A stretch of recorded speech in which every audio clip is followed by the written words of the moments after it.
Hi all of you welcome back to RS academy. This is Ravi. AP eps సంబంధించి candidate registration అనేది update అయింది.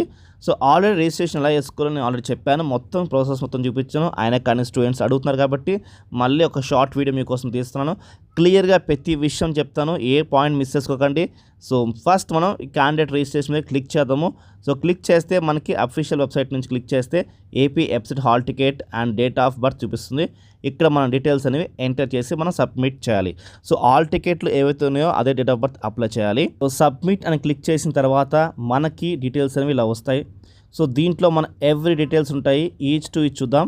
First personal details ఉంటాయి, మీ నేము, మీ gender, మీ caste అన్నీ ఉంటాయి. ఇక్కడ మనం మాడిఫై చేసుకోవచ్చు, nothing to worry. Next special category, cap, NCC, sports సంబంధించి మీరు అప్పుడు ఇచ్చి ఉంటే ఎస్ అని వస్తాయి, లేదనుకో నో అని వస్తుంది. సో దాని తర్వాత మన ఎడ్యుకేషన్ డీటెయిల్స్ ఉంటాయి. 6th to 12th వరకు ఏమేమి డీటెయిల్స్ ఉన్నాయో అన్ని డీటెయిల్స్ ఇక్కడ మనకు ప్రెజెంట్ అవుతాయి. సో ఇక్కడ మనం ఏమైనా అప్లోడ్ చేసుకోవచ్చా అంటే మనకు మాడిఫికేషన్ ఛాన్సెస్ ఉంటాయి. So nothing to worry. So మనకి ఏమైతే బానిఫైడ్స్ ఉన్నాయో ఆ బానిఫైడ్స్ అనేవి మనం ఇక్కడ ప్రెజెంట్ చేసుకోవాలి. So school, category, institute name కనిపిస్తుంది కదా, సో అవి అంటే ఏ క్లాస్కి ఆ క్లాస్. నెక్స్ట్ ఏపీ ఎప్స్ సంబంధించి మన ఒక ర్యాంక్, మన డీటెయిల్స్ అనేవి ఉంటాయి. దాని తర్వాత ఇంటర్మీడియట్ ఈక్వలెంట్ మార్క్స్ అనేవి ఉంటాయి. కింద చూసారా, మీకు ఏమైనా చేంజెస్ చేసుకోవాలని చేంజెస్ చేసుకోవచ్చు, ఎబో ఇన్ఫర్మేషన్ ఏమైనా చేంజెస్ చేసుకోవాలని చేసుకోవచ్చు. చేసుకుని దానికి సంబంధించిన డాక్యుమెంట్స్ అనేవి మీరు సబ్మిట్ చేయాలని చెప్పేసి లాస్ట్ బాటంలో మనకి ఇచ్చారు. సో ఇలాగ ప్రతిదీ ఏదైనా సరే మనం చేసుకోవచ్చు.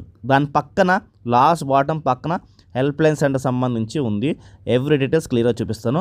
ఫస్ట్ మనం పర్సనల్ డీటెయిల్స్ మనం మాడిఫై చేద్దాం. పర్సనల్ డీటెయిల్స్ చూస్తే మనకి ఇక్కడ మన నేము, మన date of birth, Aadhaar card, father name అని ప్రతి డీటెయిల్స్ ఉంటాయి. జెండర్, రీజన్, ఈమెయిల్, సో ప్రతిదీ ఉంటుంది. సో ఇక్కడ మనం ఏం చేసుకోవాలంటే, సపోజ్ ఓసీ స్టూడెంట్ కోసం మాట్లాడుతున్నాం. సో ఓసీ స్టూడెంట్కి ఈడబ్ల్యూఎస్ సర్టిఫికేట్ అప్పుడు అప్లోడ్ చేయలేదు, ఇప్పుడు చేయాలనుకుంటున్నాడు. కాబట్టి ఇప్పుడు నేను ఓసీలోని ఈడబ్ల్యూఎస్ ఉందా అని అడిగితే ఎస్ అని పెట్టాలనుకుంటున్నాను. సో ఎస్ అని క్లిక్ చేసిన తర్వాత వెంటనే పక్కన ఒక ఎక్స్ట్రా కాలం వస్తుంది. ఆ ఎక్స్ట్రా కాలం ఏంటి తెలుసా? సో ఈడబ్ల్యూఎస్ నెంబర్ కావాలి.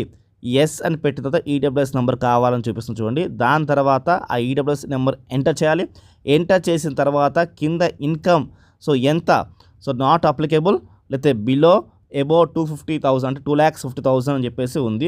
ఒక ఆప్షన్ సెలెక్ట్ చేసుకోవాలి. దాని తర్వాత మనం నియర్ బై ఒక హెల్ప్ లైన్ సెంటర్ని సెలెక్ట్ చేసుకోవాలి. ఎందుకు సెలెక్ట్ చేసుకోవాలి అంటే, మనకి ఏదైనా ప్రాబ్లం ఉంటే ఆ హెల్ప్ లైన్ సెంటర్స్కి వెళ్ళి మాట్లాడాలి. కాబట్టి మనం ఒక హెల్ప్ లైన్ సెంటర్ అని సెలెక్ట్ చేసుకోవాలి. సెలెక్ట్ చేసుకున్న తర్వాత చూడండి పక్కకు షిఫ్ట్ అయింది రెడ్ బాక్స్. ఇక్కడ చూడండి ఈ రెడ్ బాక్స్లో ఏంటి అంటే, మనం పైన ఇన్ఫర్మేషన్ ఏదైనా మాడిఫై చేసుకోవాలనుకుంటే ఎస్ అని మనం ఎంటర్ చేసి అక్కడ మనం ఏదైనా మాడిఫై చేసుకోవాలనుకుంటే చేసుకుని దానికి సంబంధించిన ప్రతి డాక్యుమెంట్ మనం అప్లోడ్ చేయాలి. ఒకవేళ మీకు ఏ ఇన్ఫర్మేషన్, మీకు ఏ డాక్యుమెంట్స్ మీకు అప్లోడ్ చేయాల్సిన అవసరం లేదనుకుంటే, ఏ ఇన్ఫర్మేషన్ చేంజెస్ లేదనుకుంటే మీరు సింపుల్గా నో అని చేసిన వెంటనే మీకు పేమెంట్ తీసుకెళ్ళిపోతుంది. చూసారా, మీకు ఏపీ ఎప్సెట్ రిజిస్ట్రేషన్ ఫామ్ అని చూపించింది. ఇక మీ hall ticket number, Aadhaar card చూపించి అమౌంట్ చూపిస్తుంది. ఈ అమౌంట్ని పే చేయండి. ఇక్కడ లాస్ట్లో మనకి కార్నర్లో పే అని చూసారా, అది క్లిక్ చేయండి. పే అని క్లిక్ చేస్తే మనకి ఇట్లా చూపిస్తుంది. సో ఇక్కడ మేక్ పేమెంట్ అని చేసుకుంటే ఎంత అమౌంట్ అయితే చూపిస్తుందో అంత అమౌంట్ మనం పే చేసుకోవాలి.